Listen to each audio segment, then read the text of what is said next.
Welcome. In this video, we will learn about variables in information technology, their purpose, examples, and the rules for writing them correctly.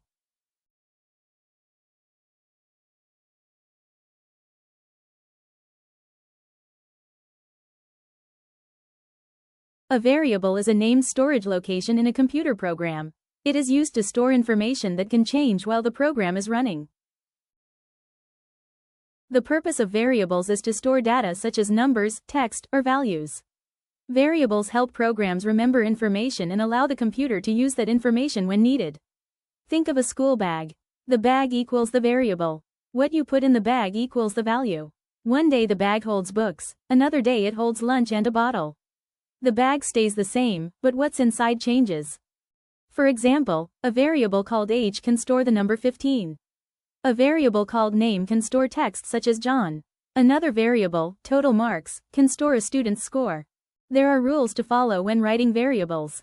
A variable must begin with a letter, and it must not contain any spaces. Special characters are not allowed, except for the underscore. Variable names should be meaningful, and reserved words should never be used as variable names. Variables are important because they allow programs to work properly. They help computers store, process, and update information efficiently.